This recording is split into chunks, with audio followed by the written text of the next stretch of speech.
So, hi everybody, this is Leslie Gaston Bird, and welcome to the AES/Sound Girls talk on how to create an award winning design for the AES Student Design Competition. And we're joined today by Jamie Andrea Shyla, Angus-Whiteoak, and I'm so glad you could join us. Jamie, how are you today? I'm good. Just had a little bit of a panic with my computer, but it's working now, so deep breaths and Deep everything breath. will be okay. Well, I just want to welcome everybody.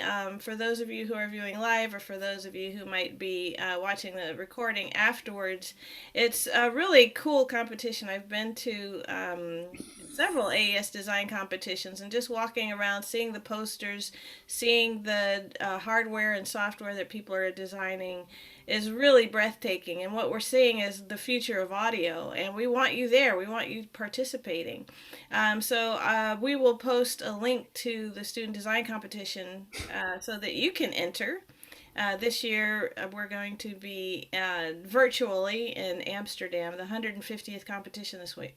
The 150th AES convention is this year, so quite landmark, milestone for the AES, and we'd love for you to be part of it with your design. It could be a plugin, it could be hardware, and Jamie's Um, going to tell us all about it. So, Jamie, take it away. okay, hello everyone and welcome. So, what makes a prize winning design? Is it complexity? Does it have lots of different things going on all at the same time? Or maybe it's a really original thing. Or perhaps what you've got there is really fancy software, neural networks, artificial intelligence, or possibly there are some very esoteric components in there. Actually, in many cases, these things are not necessary. A prize winning design may actually be quite simple. It even might not be original. Think about the audio devices that you love and aspire to.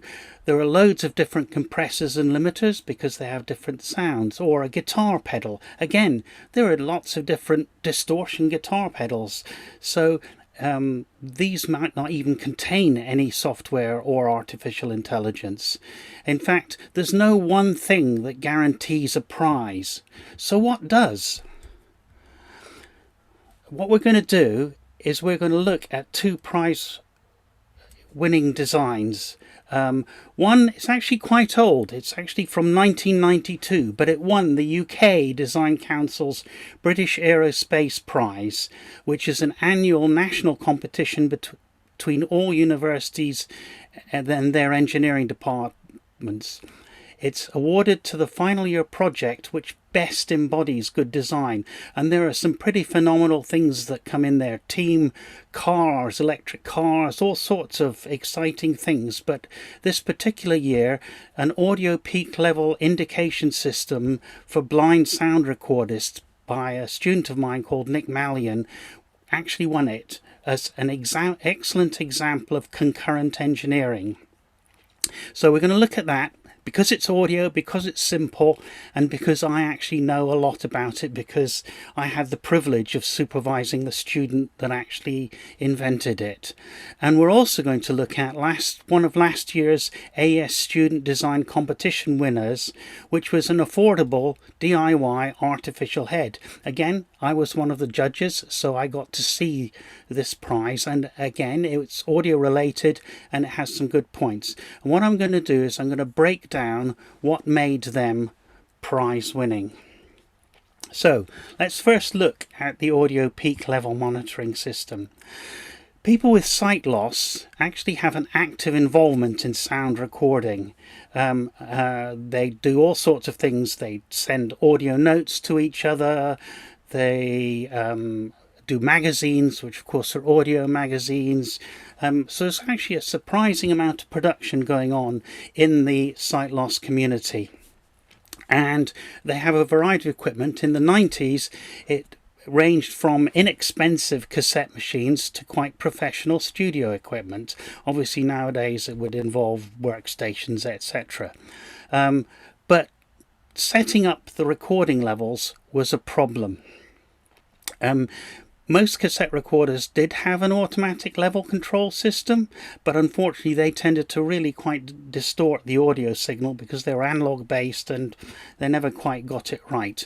So most often people estimated the level of their recording by just listening.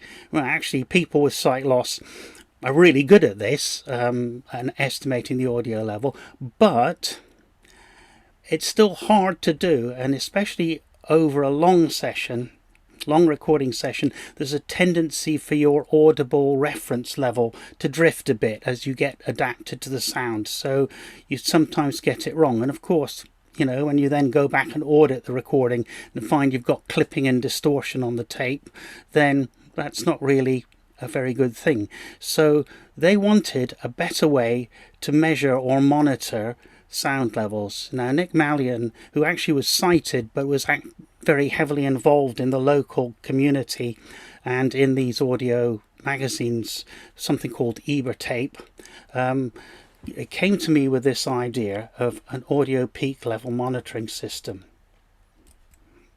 And the first thing he did was actually talk to the users and said, well, what do you guys want? And from talking to a lot of people with sight impairments, it came out that they wanted something that would be simple and inexpensive, and that the cost must be less than £35. Now that was in UK pounds in the 90s. I looked it up. That's actually about $75 nowadays, but they wanted something that cost less than $75. Some of them wanted it to be capable of portable operation because they actually went out and did audio news gathering, interviewing people, etc. They also wanted it to be integrated into typical recording setups that they had at home, which could vary from a fairly simple cassette recorder, monitor system in a hi-fi, to something involving a mixing desk and everything else. And very importantly, they wanted to be independent. They wanted to be able to connect it, set it up, and use it without having to have a sighted person around. And those were kind of mandatory requirements, but they also obviously wanted it not to degrade the audio signal being monitored, so that they could audibly check the quality of what they were doing, and they wanted the actual level monitoring device to produce an output that was actually useful to them. Obviously a meter needle wasn't particularly useful, so that was what the requirements were. And from that, in order to meet those requirements, we've got to consider a few things. We've got to consider where we're going to put the device in the system, where would it work most convenient to meet those design requirements.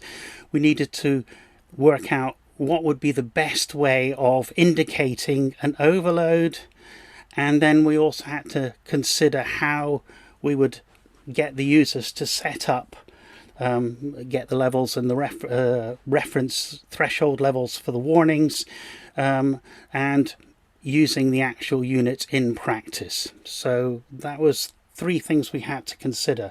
So we're going to go through those design considerations in order. Oh, actually, no, we're not. We're going to do the overload first. Okay, well, that's kind of important. So at this stage in the design, it's no holds barred. You consider everything. So taste and smell, well, in 1992, to be honest, there wasn't really any technology for doing taste and smell. There was smells at the Jorvik Viking Centre at York University in York, but it was quite slow because it was done by heating up perfume, so not really an applicable technology. You could consider sight, because not every sight impaired person is completely blind. Many have some form of residual vision, but the problem is it's different for everyone, so you'd have to adapt it particularly for very specific people. It have to be customized to a particular user, which tends to make it difficult for a, if you like, mass production device, which is what you need to have to reduce the cost. Touch would be a good idea, but again, in the 90s it was quite expensive. There were mechanical devices. They required very odd voltages, quite high voltages in fact. They were very expensive, and really it didn't meet the price requirement in the design brief. Interestingly enough, somebody I taught who was blind is doing research at Michigan University at the moment on providing, if you like, touch access to computer devices in audio via touch techniques and devices. And there's a really quite a nice TED Talk YouTube on it, which is I put up on the Sound Girl site yesterday.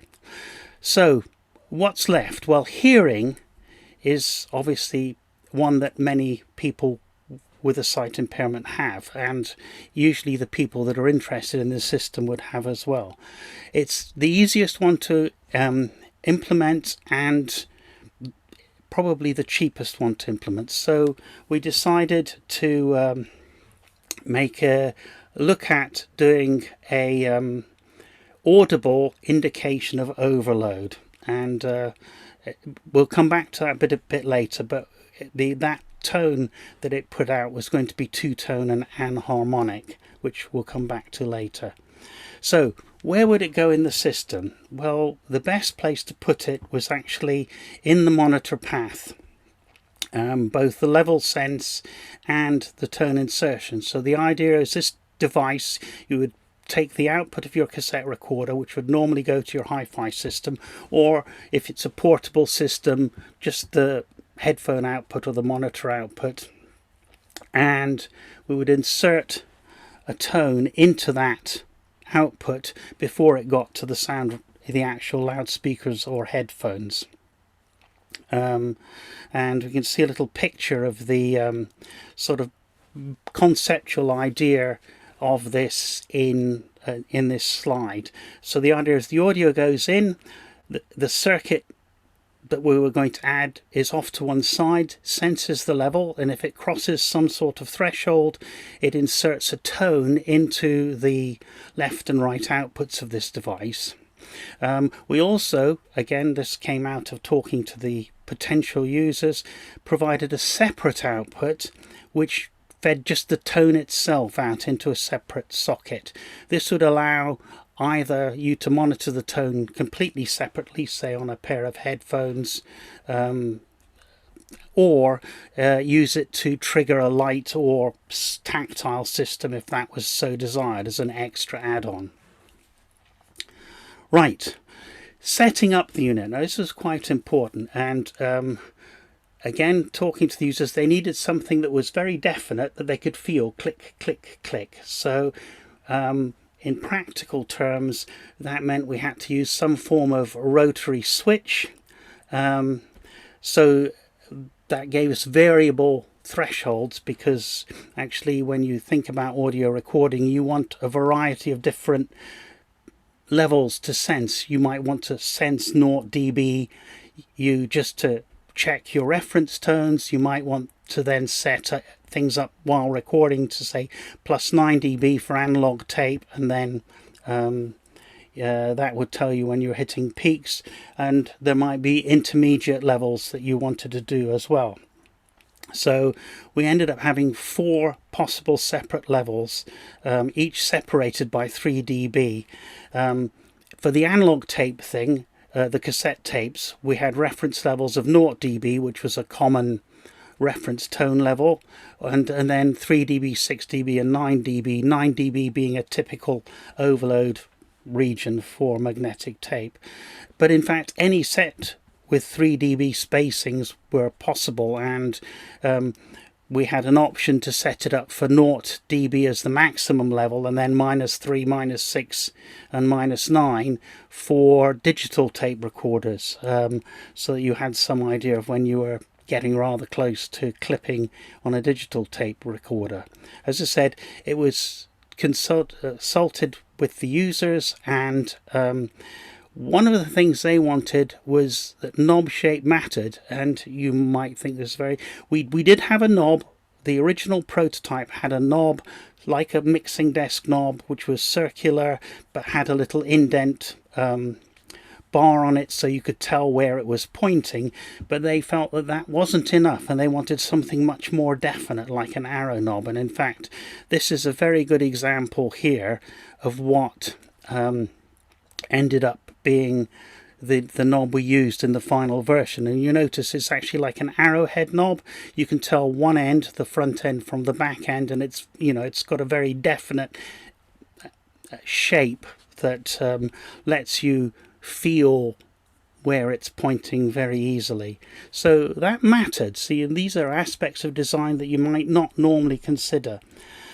Finally, setting up and using this unit. Well, of course, because they were blind, they were used to listening to audible books, audible messages, etc.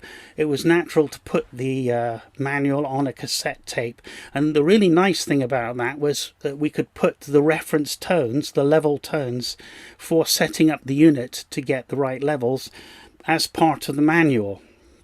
And in fact, it was very simple to set up. Once you plugged it in, you just set the switch to 0 dB. This is in the analog tape context, and the audible manual had a 0 dB tone on it, and you adjusted the level of the output of the cassette recorder until you just triggered it using that test tone, and that set that up for you. You could then adjust the level of your loudspeakers or headphones for your comfort level, and use the 4-position switch to set the desired alert level for the audible tone coming out. Finally, inserting the tone and the nature of the tone. Right, we needed to minimize the distortion, because obviously you didn't want to get in the way of the sight-impaired engineer's ability to listen to the distortion and listen to the quality of the recording. So we decided that we inserted it via a passive network. Originally, the idea was a simple resistor, so you picked up the audio going in and you fed the tones back in, essentially using a passive mixer. That way the circuit's not in the signal path, and really the distortion, there might be distortion when the tone generator kicked off in the monitor circuit, but it wouldn't affect the recording, and you'd be able to hear the tone. And being able to hear the tone was also an important design issue, because obviously if you're recording music or something, then if you put in a single tone, you might miss it, because it might actually fit into the harmonic nature of the music we're listening to. So the tone needed to be audible, and in fact we kept it very simple. We made it square wave so it had harmonic content, so a single tone would sort of sound like ah, but we actually used 2 tones together that were not harmonically related. So you got something that sounded like this.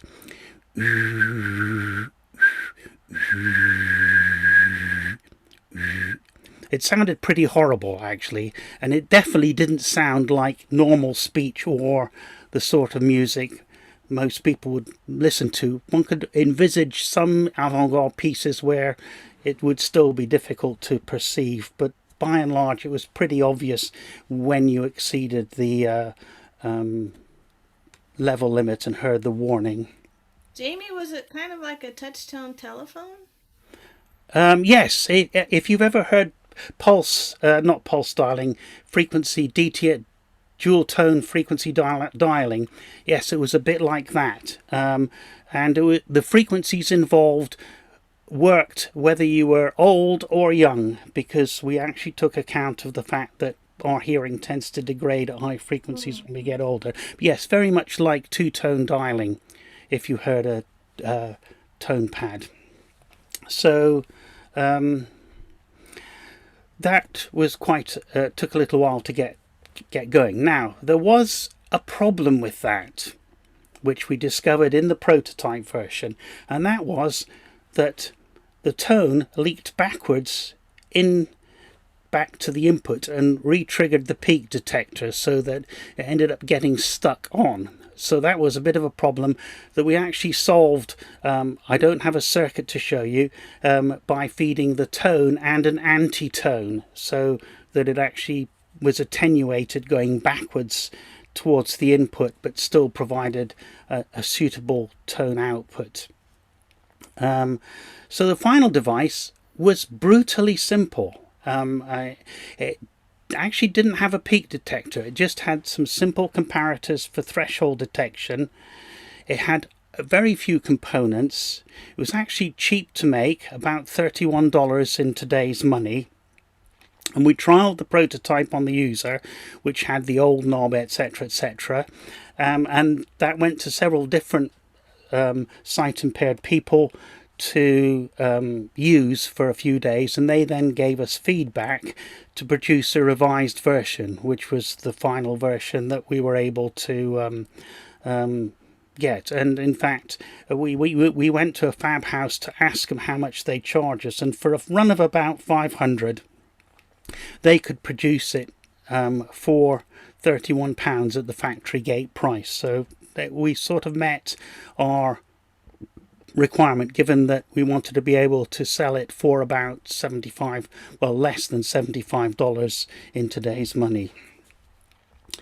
So why did it win? Well, it won the prize. The judges were very impressed, and as I said, had all sorts of fancy competition. One, it was a complete working system. Two, it addressed a genuine need. Three, it was actually easily and cheaply manufacturable to a price. There were only a few standard components in it. In fact, we spent a lot of effort cutting down both the range of components and the number of components to a bare minimum to try and reduce the costs.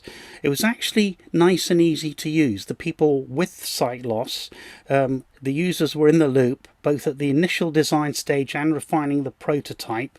For example, the knob type was changed as a result of their feedback, and they found it really easy to use. In fact, the main problem with it was if you had a sighted person in the room while they were working on it. Of course, when the system went off and made this meh noise, if you went over a limit, they'd be saying, "What was that? What was that? Was that in the audio?" And they would say, no, that's just telling me what the level is." And it was the sighted people that had more problems with it than the people who had some sight impairment, because they could recognize the tone and they knew it was part of their warning system and not part of the mix. So it worked really well. So that's the first one. As I said, 30-year-old design nowadays. I was quite shocked when I looked it up. There's actually a paper about it as an AES conference paper back in 1992. So last year we had several different ones at Vienna. There was a compressor, which was quite impressive. There was a piece of quite complicated software to do music creation, and there was an affordable DIY artificial head, dummy head. And their point was that there was a great interest in recording spatial and binaural audio.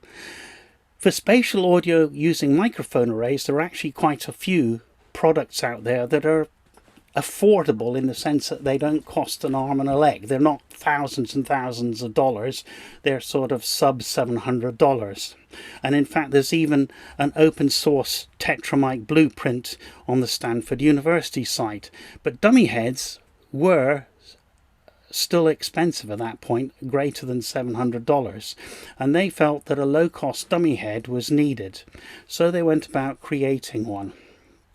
And their user requirements, so where all designs start, was that the dummy head must be capable of being made at home or in a local workshop, like a maker lab or something like that, that they could integrate it into typical recording setups, and that it was easy to use, and that ideally it should be simple and inexpensive.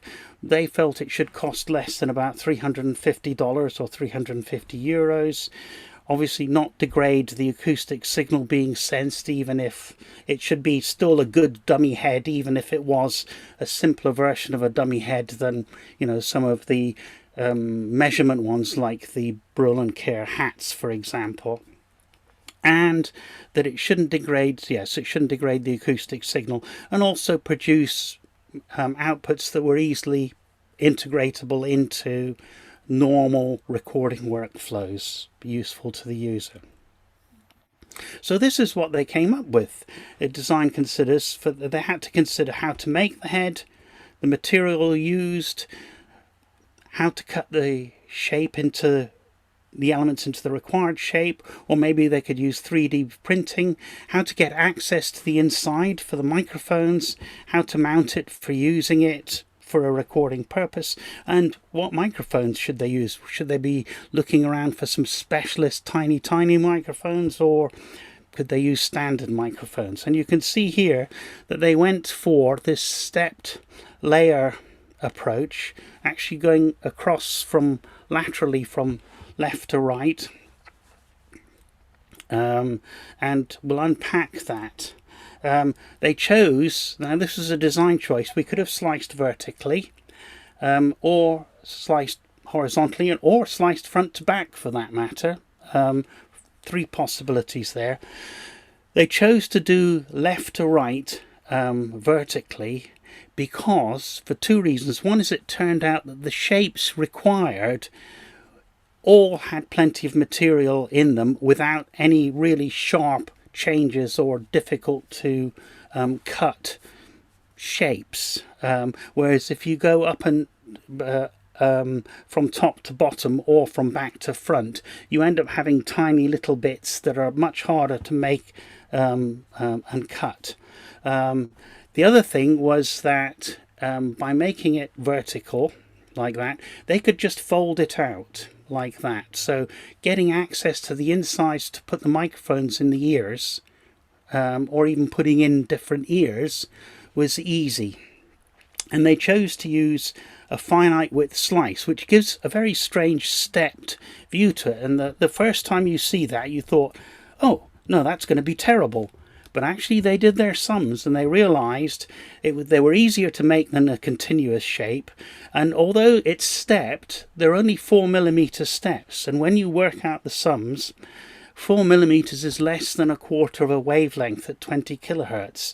So there aren't going to be any acoustic effects due to the step in the band that you actually are interested in, which is 20 hertz to 20 kilohertz. So it's actually quite a good design choice, and it was fairly easy to make, as by using the insides to make more than one, you could actually do it with 16 pieces of 500mm, so that's about 1.5 foot times 300mm, about a foot, pieces of 9mm thick plywood or medium density fiberboard.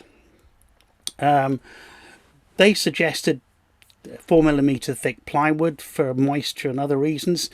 As we've already discussed, it had minimum effects on the acoustics of the head, and it was easily cut by a CO2 laser cutter. And you might say, well, we don't have one of those in my tool shed. No, you don't, but actually laser cutters are available in maker spaces these days, and you can use them for quite small sums of money, possibly even free, depending on how the finance for the makerspace has been organized. Or if you didn't have access to CO2 laser cutter, these shapes were possible to cut out somewhat more slowly, obviously, using a jigsaw. So that was the material used for the head. The ears had to be done a bit differently because ears are kind of complicated shapes. So the idea for the ears was that they would use 3D printable ears, and again 3D printers are available in maker spaces, and these days are now in university college workshops, and I know several of my friends who actually have their own 3D printer at home because the prices have come right down. So by doing a 3D ear, there was a separate item that slipped into this dummy head. There's potential also for customized ears, and different 3D printing materials are possible. There are clearly materials that might be better than others, but you could in principle use any of the potential 3D materials that printers can make. No matter what material you used, there was a little bit of post-printing rework needed to make them fully functional. Mostly the drilling out of the hole for the microphone, the ear canal hole. Right, so microphones and mounting method. They were able to use standard microphones and a standard XLR microphone thread mount in the base, standard XLR microphone connectors, a standard microphone stand thread mount in the base for putting on, or an eye hook on the top for suspending it if you wanted to do it that way. So again, the ability to use standard components, very important. So why did it get a prize? Because it was competing against quite a complicated bit of software which worked, and a mixed digital analog compressor which also worked. And the reason was it was a complete working device. The other two were not quite so complete. It addressed a genuine need, the need for a dummy head. They'd really thought about making it easily and cheaply manufacturable, so the manufacturing details are available as CAD/CAM files on the web. They used standard sheet materials for standard laser cutters, comparatively inexpensive. In fact, the most expensive bit of it was the microphones. The two microphones were easily 2/3 of the price of the dummy head. The ears could be made from a variety of materials, and again, a small number of standard components and ability to fit into standard mountings and use standard microphones. So again, design takeaways. A working, complete, simple product is worth far more than an unfinished, complicated one. The biggest mistake you can make is not getting product out of the door, and it's a mistake lots of startup companies make. There can always be the Mark II version, and perfection should not be a goal. They both address the user's needs, and the user's needs are paramount. No users equals no product market, so no product. So talk to the users and don't assume what the users want. And if you can't make it, you can't sell it. So manufacturability also matters.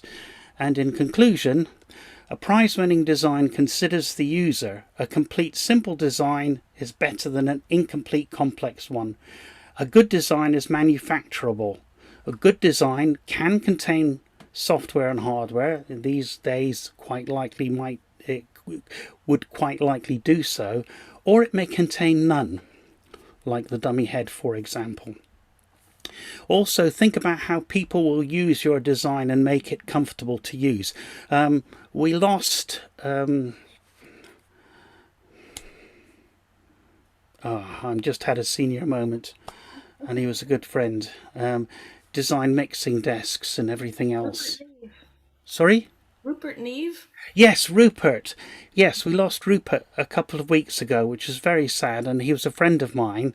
And I had lots of interesting talks with him, and I know that one of the things he spent a lot of time on was changing the resistor laws so that when you used one of his products, how it changed frequency or amplitude or whatever was in some way much more intuitive and natural to use. So he tried to make, both proportional, but also that, it was perceptually proportional, for want of a better term. And he really did work hard on that, which might be one of the reasons why his designs are so prized, as well as the quality of the circuitry. So think about how people will use your design and make it comfortable. And finally, if I can make any point, the winners of both these examples were all people like you. They're people around their early 20s, just finishing their training. These were often final year projects, and has nothing to lose by putting it in, and you'll get feedback from experts. Thank you very much. Thank you so much, Jamie. I just want to say that there's, not only are they people like you, but there's a clip of Ivana Manley, who is a hardware designer. And if you go to the Saul Walker AES Design Competition page, which we'll put in the YouTube comments, you can hear that Ivana is one of the judges today. And, she's relating to us as inventors and creators by saying, before she took over Manley Laboratories, she was a music student who didn't know much about electronics, and then started getting into it. So never count yourself out. If you have a good idea, then you definitely want to pursue that great idea. So when we say there were people like you, they really were there. Oh There's yeah, brilliant and people out there, but yeah, and George Massenberg. There's another person who comes from a non-engineering background, and if you like, but their experience of use is what drove their designs, which is probably again why their designs are successful, because it's probably better to know about the use than the details of the circuitry, because you can always look up the details for circuitry, but being able to know what people need is quite important. yes, necessity is the mother of invention, they say. Well, shall we take some questions and answers? Yes, please. We'll take some questions and you'll give the answers. How about that? So, our first question comes from Megan Leitner, and she's asking, what kind of software or supplies do you need to make a good project like this? How long did it take to make that prize winning design? Okay, so the first prize winning design, I don't know about the second one, but as far as I could tell, they did it during lockdown. So in both cases, they were sort of final year student project assessments. So we're talking about something that somebody took, they probably had a semester and a half of actual design and build time before they had to submit it, write the report up and submit it. So you're talking about 6 months, That's something great. like that, from scratch. And that's quite a short time scale. And I'm not saying I think both groups did an awful lot of work on it. So timescales, but it could be sooner. It depends on how much time you have to devote to it. For final year projects, of course, the students are still doing other courses and other modules, revising for exams and midterms, etc. So they've got lots of other demands on their time as well. This is just one part of the job they're doing. So that's one. Software, that's an interesting question. All right, I think both of the ones I've shown didn't use software. Well, you wouldn't in 1992. Later on, I did have students write stuff for PIC chips, which became more available and more cheaply. These days, of course, you can get phenomenally cheap little computer boards. For example, the Raspberry Pi Foundation's just brought out the Pico, which at $4 is, or $5, is amazingly cheap. So in terms of software, there are C programs that will run on these little machines, but there's also something called MicroPython, which is probably easier to get into for writing on these things. So I would suspect a prize-winning design is likely to, for this sort of competition, is likely to be on doing some hardware and interaction with the outside world, either by a D2A converter or something, or controlling some sort of analog device. The AES does have a MATLAB competition, which is sort of where the plugins go now, which is of course all software, and where you'd be using MATLAB or something like Juice or something like that to create a plugin.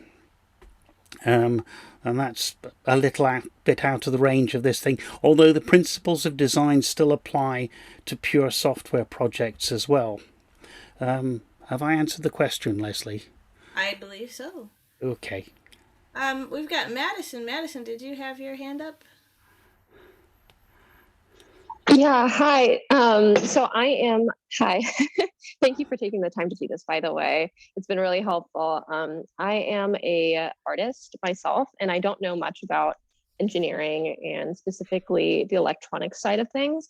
But do Mm-hmm. you recommend like any books to get started or Oh gosh.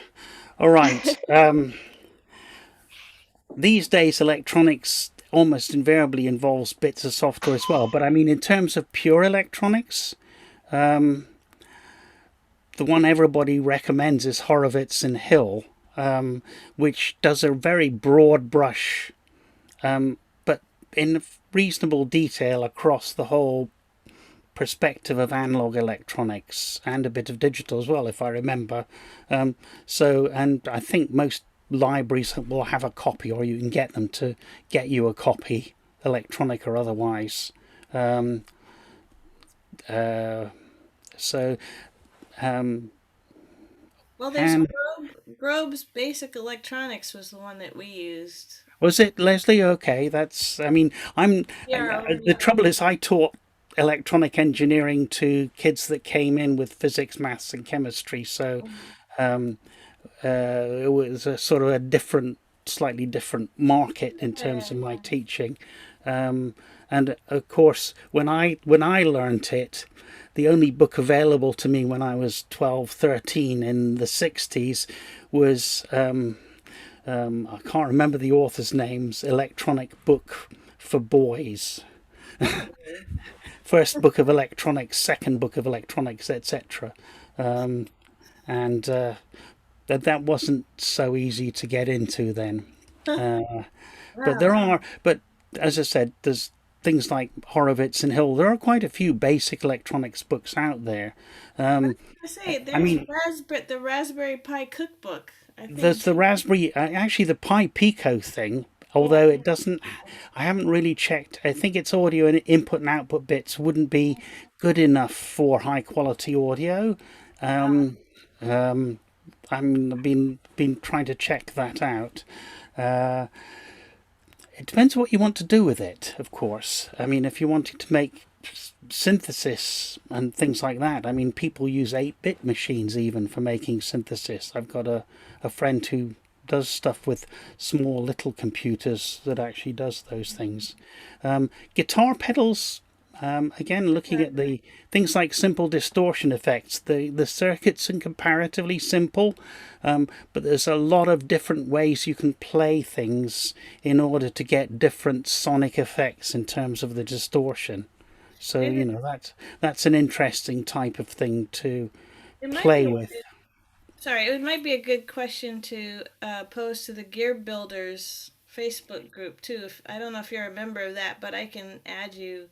But there's a Facebook group run by a named Owen Curtin, Oh and yeah, it's called the Gear Builders Workshop. So you might just say, "Hey, I'm an artist. What's a good first book to get into?" But like I said, I mean, there's Raspberry Pi cookbooks. There's probably some Arduino stuff. Um, yeah.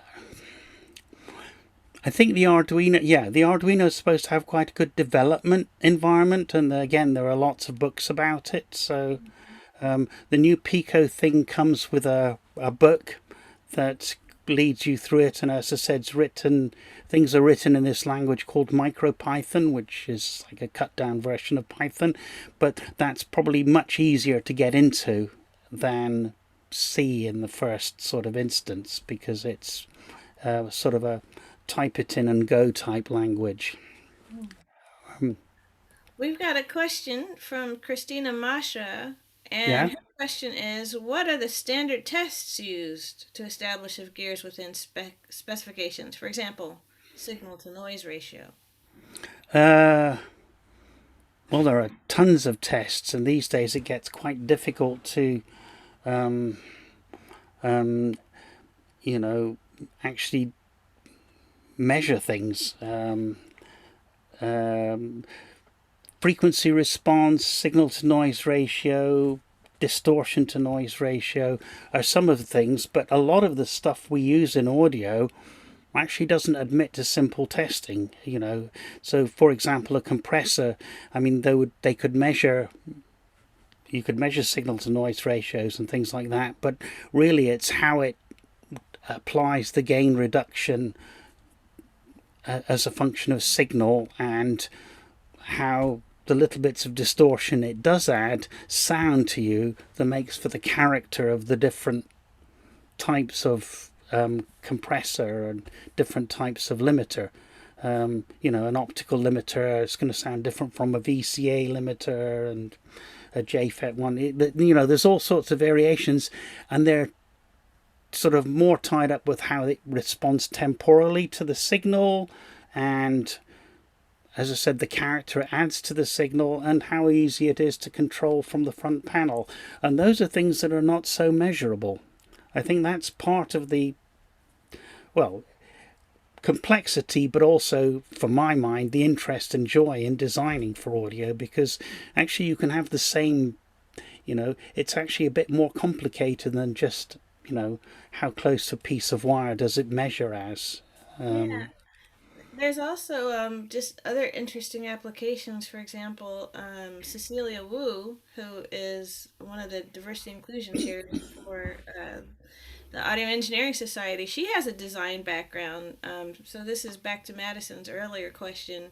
Mm. And one of the things that she did is on display at the Denver Art Museum. And so she did something called sonic meditation, which takes signals from your body and maps them in a visual way on a screen, so that you can I haven't actually, the sad thing is I haven't gotten to interact with it, but there's design, and then there's also art and electronics that help you realize an artistic vision. Yes.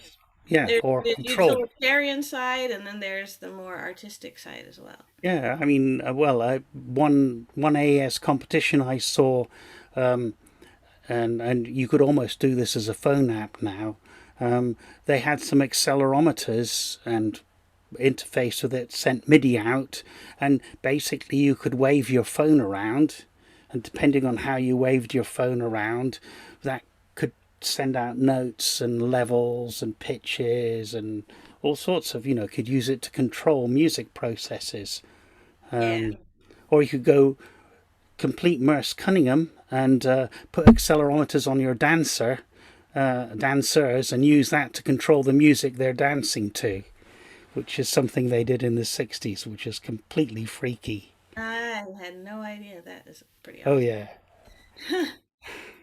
Well, we don't have any more questions lined up, and I know that we want to keep this to an hour, just because everybody gets fatigued from time to time. Oh, yeah. But are there any more questions from our audience? Anything else we want to know? Good, good. Well, thanks everybody for Okay. joining, and we Oh, will try and yeah. James. Go ahead. I was just going to say I'll drop the link to the paper about Applis, the level thing, to you, Leslie, and Okay. there's a link to the dummy head as well, which can go in the comments on the YouTube thing for people to pick up. For sure, definitely. We want to do that. Well, I just want to thank everyone who's participating virtually, everybody who's here with us, and everybody who might see this in the future. And definitely to the amazing Jamie. Thank you so much for giving us your expertise today. No worries, it's a pleasure. All right. And for Thank you. No thank you, worries, thank you, Madison. Madison. Have a good night, everyone. And for the Audio Engineering Society and for Sound Girls, have a good night. Take care. And Right, thank you. bye, everybody.